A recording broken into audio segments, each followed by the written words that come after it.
welcome to another beer review. And the last two beer reviews haven't really gone very well. We had the M&S Greenwich Winter Porter, that was just dreadful. And then we tried the novelty beer of the Eagles Brewery Sticky Toffee Pudding beer, and that was undrinkable as well. So two of the lowest scoring beers straight after each other. So I'm thinking we need to have a good beer. We need to have a beer that's going to lift the kind of the quality, bring the stakes up, everything else. Now, a good beer that you can rely on. And it's one of the ones is one of my favourites. I'll be honest, it's one of my favourite beers. I've never reviewed it because I usually try and avoid reviewing beers that I actually drink kind of regular, because I enjoy them, but it's also maybe interesting to kind of actually really break them down and really kind of think about the flavours, because usually when I'm drinking I'm not reviewing them, so I'm not really thinking about the flavours the way I usually do. So we're going for one, in my view, what I class as one of the big hitters, and it is the legendary Tanglefoot. And you see, now where's the best way to do this? Tanglefoot. The Tanglefoot is from Badger's Brewery, so it is, in Blandford Forum, and yeah, I've been there quite a few times. Not full enough, well, I suppose yes, I've had beer from the place, but I've not actually went there because of the beer. I've actually went there because of work, and I was doing some things actually at the brewery. So yes, I also picked up some beer while I was there and things like that, but I was there for obviously different reasons, and it was to do with work and engineering and things like that. So yeah, I've never even read the back of it and everything else, so this is a kind of a new one. But yes, Tanglefoot, it's roughly about £4.99 for 4, so yes, it's roughly about just under £1.25 a can. What would do one? Yeah, it's roughly about £1.20 a can, yeah, for 4 of them. So yeah, it's not too bad. It's 5%, and what does it say? Our family has always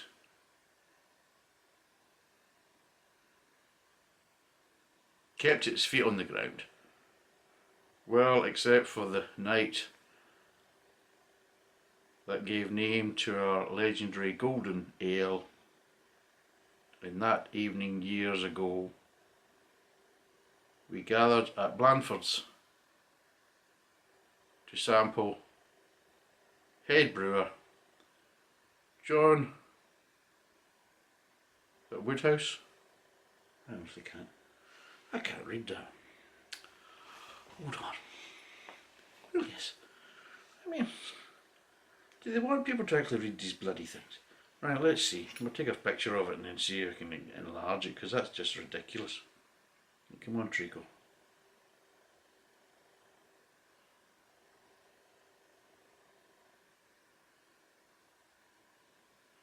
Right, hopefully this will be more readable. Let's find out. It's crazy, so it is. I'm getting old. It's all falling to bits. Oh, come on. Come on, phone. Where's the picture gone? There we go. Right, so let's try again.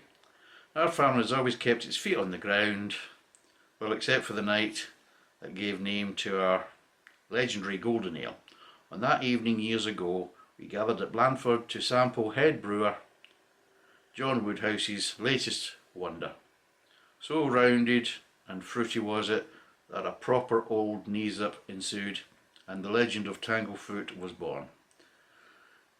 A deceptively drinkable golden ale, the finest barley, Goldens and Challenger hops deliver balanced flavours of crisp malt and subtle hop with a delicate pear drop aroma. There you go. And of course it's the Badger's Brewery and it's Blandford Forum. And yeah, it's 5%. It's only a 440ml can, which I think is a bit, always annoys me. I mean, why not just make it 500ml? I mean, everything else seems to be kind of round about the 500ml. I mean, yeah, if you're going for the bigger can, it's kind of an old thing, the 440ml. When, yeah, I used to get Tennant's, McEwen's and all that when I was younger in the 440ml can, but they've all kind of progressed to the kind of half litre or 500ml can, and I think it's a bit of a cop-out in that way. That's one thing that does go against it before we've even cracked it. It should have just been a 500ml. Well, why not charge a little bit more but give everybody a 500ml can, you know, as a 4-pack rather than 440. I just think it's a bit cheap. So let's crack it open and see what it's like. There we go, let's get the pour going.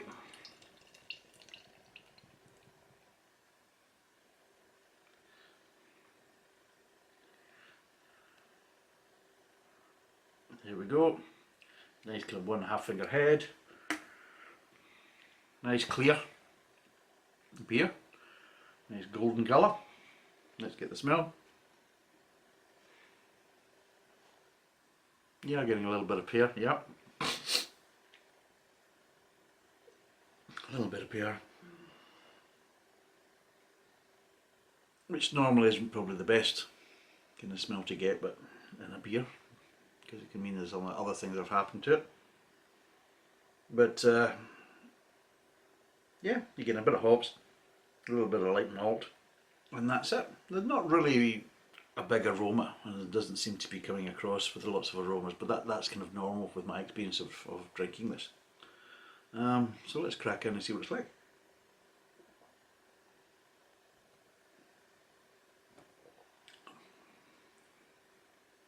It's well hopped, and it's quite strange because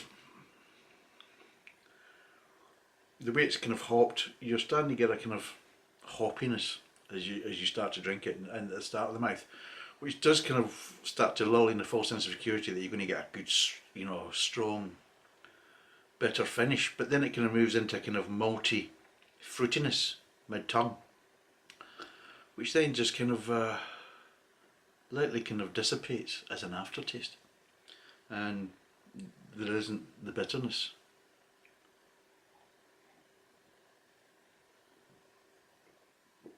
But yeah, you're getting that floral hoppiness, and then it moves on to the kind of slightly sweet malt, and then the kind of fruitiness and floralness of in the mid-tongue, and it's like almost hints that it's going to give you a bitter finish, and it does. Obviously, as it dissipates, it does give you the hoppiness stays there, and the maltiness kind of dissipates first. So when it gets to the kind of aftertaste, you're getting less of the maltiness and the sweetness, and you're getting a lingering flavour of the kind of hops and floralness, which you automatically think is going to start giving you a bitterness, but it never comes. And yeah, it does actually make it a bit unusual, because it kind of tricks you a wee bit. There's a kind of a twist to it, but it is a very, very nice beer. It's a very nice beer. It is well balanced. It's very easy to drink.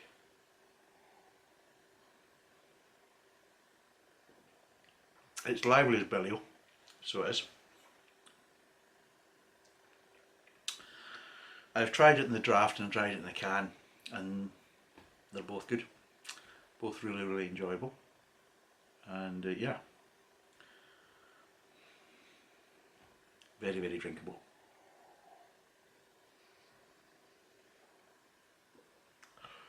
I would say probably one of the best golden ales out there.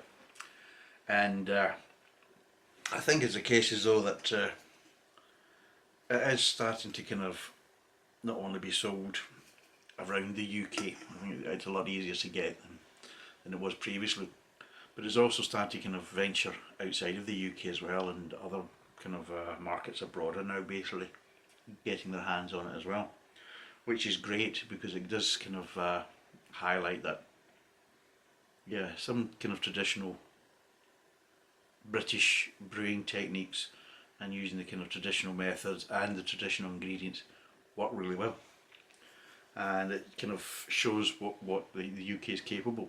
I think sometimes, yeah, I don't mind trying lots of different beers from different countries and everything else and that, but I think sometimes we're too quick to kind of promote and big up beers from foreign countries, and we don't really kind of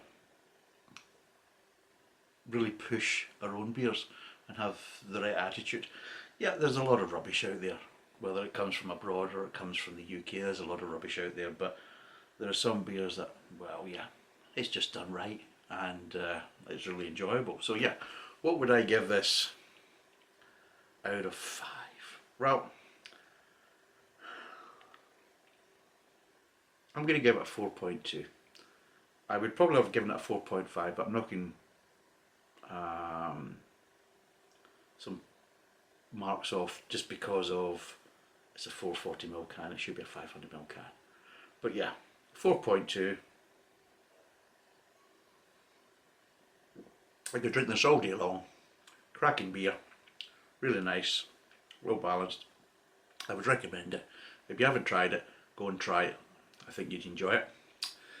If you have tried it, let me know what you think. I haven't spoken to anybody that doesn't like this beer. I think everybody that's tasted it usually buy it again, because it just really is a very, very nice beer. So yeah, 4.2. It's roughly about just under £1.25 a can. You usually buy it as a 4-pack, and yeah, well, it's not a case of would I buy it again. I buy it fairly regularly. It's always in my kind of reserve, and yeah, I usually buy it at least once a month anyway. So that's us. Thanks for watching. Cheers, and bye for now.